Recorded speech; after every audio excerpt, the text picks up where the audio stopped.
painful for a woman, really. It's her right to be a mother.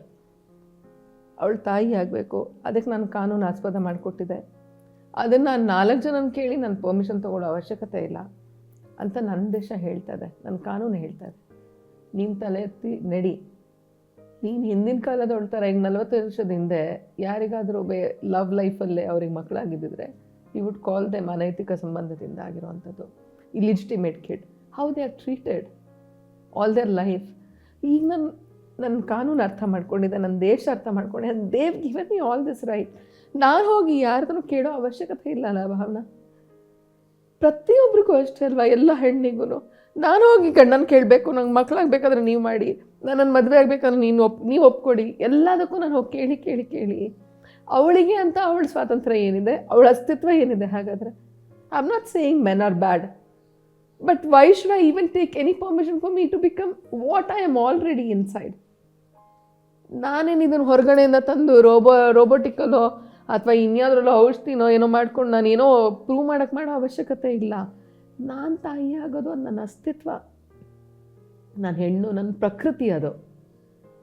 ಇದು ನನ್ನ ಸ್ವಾತಂತ್ರ್ಯ, ಇದು ನನ್ನ ಇಚ್ಛೆ, ಇದು ನನ್ನ ಬಯಕೆ. It is all about you. It is not about anybody else. I am so happy. ಇತ್ತೀಚೆಗೆ ಒಂದು ಕಾನೂನು ಬಂದಿದೆ.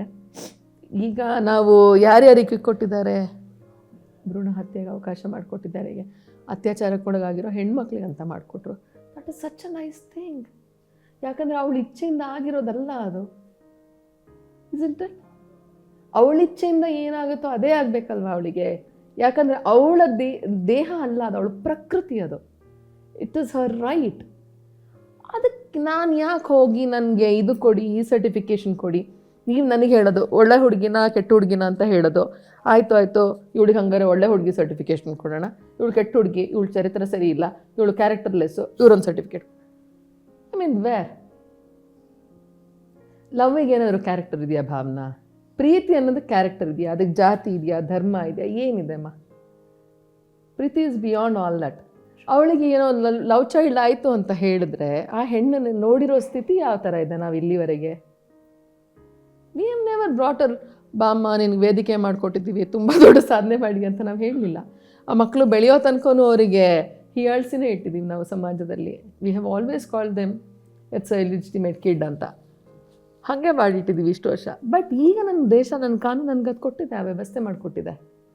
ಸಮಾಜದ ಚೌಕಟ್ಟಿನಲ್ಲಿ ನೀನು ಒಬ್ಳು ಆಗು ಅಂತ ಹೇಳ್ತಾ ಇದೆ. ಆ ಚೌಕಟ್ಟು ಒಂದು ರೆಸ್ಟ್ರಿಕ್ಷನ್ ಹಾಕ್ಕೊಂಡಿದೆ, no problem, I am not against that. But ಆ ಚೌಕಟ್ಟಿಗೆ ನನ್ನ ಜೀವನ ಅಲ್ಲಿ ಹೊಂದ್ಕೊಂಡಿಲ್ಲ. ನನ್ನ ಜೀವನದ ಸಂದರ್ಭಗಳು ಅಲ್ಲಿ ಆ ಚೌಕಟ್ಟಲ್ಲಿ ಒಳಪಡಕ್ಕೆ ಆಗ್ತಾ ಇಲ್ಲ ನನಗೆ. ಬಟ್ ನನ್ನ ದೇಶದ ಕಾನೂನೇ ಈ ವ್ಯವಸ್ಥೆ ಮಾಡಿಕೊಟ್ಟಿದೆ. ಯಾಕೆ ಮಾಡಿಕೊಟ್ಟಿದೆ? You become part of it. ನೀನಲ್ಲಿ ಹೋಗು, ಸೇರ್ಕೋ ಅಲ್ಲಿ, ಅದರಿಂದ ದೂರ ಹೋಗು ಅಂತ ಹೇಳಿದೆ. ಅದೇ ಕೂಡ ಸ್ಯಾಡ್ ಅಲ್ವಾ? ಆಯಿತು, whoever women take such decision they should be deported ಅಂತ ಏನು ಹೇಳಲಿಲ್ಲ ಅಲ್ಲ? ಕರೆಕ್ಟ್ ಅಲ್ವಾ? They want me to be here as much as the others. ಯಾರು ನಾರ್ಮಲ್ ಜೀವನ ಅಂದರೆ ಕನ್ವೆನ್ಷನಲ್ ಆಗಿ ಆ ಚೌಕಟ್ಟಲ್ಲಿ ಏನು ಒಳಪಡುತ್ತೋ ಅದ್ರ ಪ್ರಕಾರವಾಗಿದ್ದಾರೆ, ಅವ್ರ ಜೊತೆ ನನಗೂ ಇರೋಕ್ಕೆ ಆಸ್ಪದ ಮಾಡಿಕೊಡ್ತಿದೆಯಲ್ಲ, ನಾನು ಯಾಕೆ ಹಿಂಜರಿಬೇಕು? ಯಾವಾಗ ಈ ಡಿಸಿಷನ್ ನಿರ್ಧಾರ ಬಂದ್ರಿ? ಅಂದರೆ ಏನಾದರೂ ಒಂದು ಸಂದರ್ಭ ಒದಗಿ ಬಂತ? ಡಿಸಿಷನ್ ಅದು ಏನಾಗುತ್ತೆ ಗೊತ್ತಾ ಭಾವನಾ? ಬರಿಬೇಕು, ಹಿಂಗಿದ್ದೊಂದು IVF ಮೂಲಕ ಮಕ್ಕಳನ್ನ ಪಡ್ಕೋಬೇಕು ಅಂತ ಯಾವಾಗ ಏನಾಗುತ್ತೆ? Once you cross 35 and you are already approaching towards 37, 38 ಅನ್ನುವಾಗ ಒಂಥರ you are eagerly looking for somebody.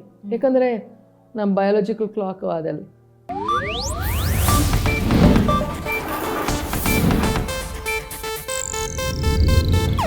ಇದು ಏಷ್ಯಾನೆಟ್ ನ್ಯೂಸ್ ನೆಟ್ವರ್ಕ್ ಪ್ರಸ್ತುತಿ.